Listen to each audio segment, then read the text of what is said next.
नमस्कार दोस्तों। धर्म और जाति को लेकर लोगों के समय समय पर सवाल आते रहे हैं। समय समय पर लोग पूछते रहे हैं कि क्यों धार्मिक बना जाए और क्यों धर्म रहा जाए।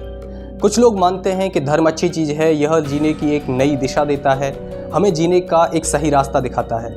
वहीं कुछ लोग मानते हैं कि ये धर्म की वजह से पाखंड है, अंधविश्वास है, धर्म की वजह से लोगों का शोषण होता है।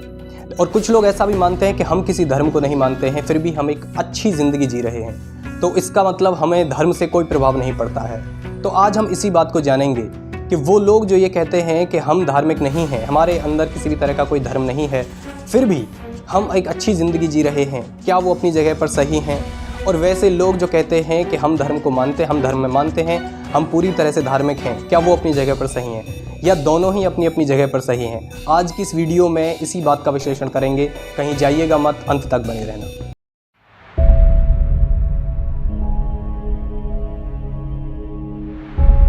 जर्मनी का एक दार्शनिक और अर्थशास्त्री कार्ल मार्क्स, जिसने दास कैपिटल नाम से एक प्रसिद्ध किताब लिखी है, जब उससे पूछा गया कि धर्म क्या है तो उसने कहा कि धर्म एक अफीम है, जो भी इसे खाता है वह उन्मादी हो जाता है। वहीं बात करते हैं शहीद आजम भगत सिंह जी की। उनका मानना था धर्म और भगवान के लिए कि धर्म के अंदर से जब तक कुरीतियों को बाहर नहीं निकाला जाएगा तब तक धर्म लोगों के विकास में बाधा पैदा करता रहेगा, और ऐसा धर्म जो हमारे विकास में बाधा पैदा करे, ऐसे धर्म के न होना ही अच्छा है। भगवान के विषय में भगत सिंह जी मानते थे कि इंसान भगवान की कल्पना तभी करता है जब इंसान अपने अंदर कमज़ोरी महसूस करता है। जो इंसान अपने आप में सामर्थ्यवान महसूस करता है उसे किसी भगवान की ज़रूरत नहीं होती। जो हमको परमेश्वर उचरे ते सब नरक कुंड में पर है। माथा रगड़ने से कुछ नहीं होता, अपने हक के लिए लड़ना चाहिए। महात्मा गांधी के अनुसार सत्य ही धर्म है, अहिंसा ही व्रत है और नर की सेवा ही नारायण की सेवा है। लोग दोस्तों, अब इतने बड़े बड़े महान आदर्शों की बात करने के बाद हम आते हैं वीडियो के विश्लेषण पर। उन लोगों की जो कहते हैं कि धर्म की वजह से हत्याकांड होते हैं, युद्ध होते हैं, लोगों का बंटवारा हो जाता है, कहीं पर दंगे होते हैं, कहीं पर फसाद होते हैं। लड़के की मां जब उसे बचाने आई तो हमलावरों ने उन्हें भी मारा, पीटा। तो उन लोगों की हम देखते हैं कि वो कितने सही हैं। उन लोगों को भी समझते हैं जो कहते हैं कि हम किसी भी धर्म को नहीं मानते हैं, लेकिन फिर भी हम एक अच्छा जीवन जी रहे हैं। एक के दोनों लड़के हैं, दोनों लगे हुए हैं सरकारी जॉब में। उनके पिता हैं गॉड हैं, मतलब वो जो मालगाड़ी नहीं होती है गॉड है।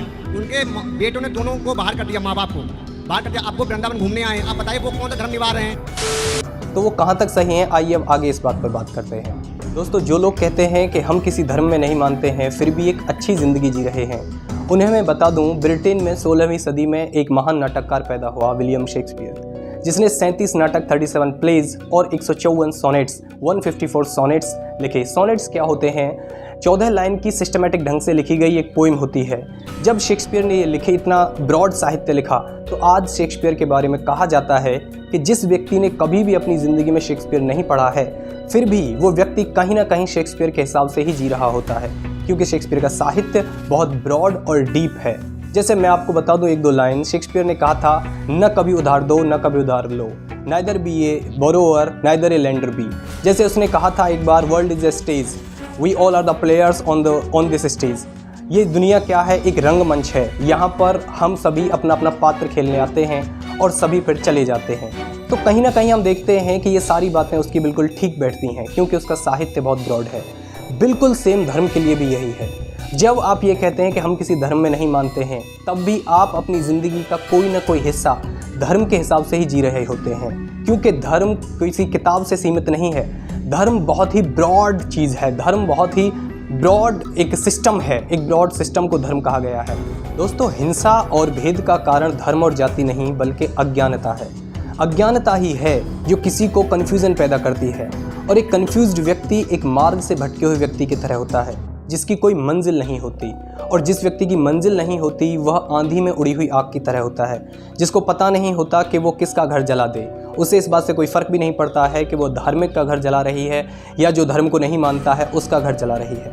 कुछ लोग कुछ भी गलत कर देते हैं और उसका जिम्मा थोप देते हैं धर्म के ऊपर। कुछ भी गलत करते हैं, बस उन्हें सिर्फ सीधा कहना होता है कि मेरे शास्त्र में ऐसा लिखा है इसीलिए मैंने ऐसा कर दिया। वो ये नहीं देखते हैं कि वो शास्त्र कब लिखा गया था, कौन सी ऐसी परिस्थिति थी, कौन सी ऐसी स्थिति थी, किस वजह से ऐसा कहा गया, क्या वास्तव में उसका यही मतलब है जो लिखा गया है। आधा अधूरा ज्ञान लेकर वो अपना गलत सलत किया हुआ धर्म के ऊपर थोप देते हैं। मेरी धर्म के ऊपर की ये वीडियो का पहला पार्ट है। इसके बाद जो मैं दूसरा पार्ट बनाऊंगा उसमें मैं बताऊंगा कि धर्म को अफीम क्यों कहा गया, भगत सिंह जी ने ये क्यों कहा कि कमज़ोर इंसान ही ईश्वर की कल्पना करता है, उस बारे में भी हम जानेंगे। लेकिन ये बात हमेशा याद रखना कि धर्म किसी को गलत राह पर चलने के लिए नहीं कहता है, धर्म कभी भी दंगे नहीं कराता है, धर्म हमेशा सही चीज़ों को धारण करने की प्रेरणा देता है, नर में ही नारायण की खोज करने को कहता है।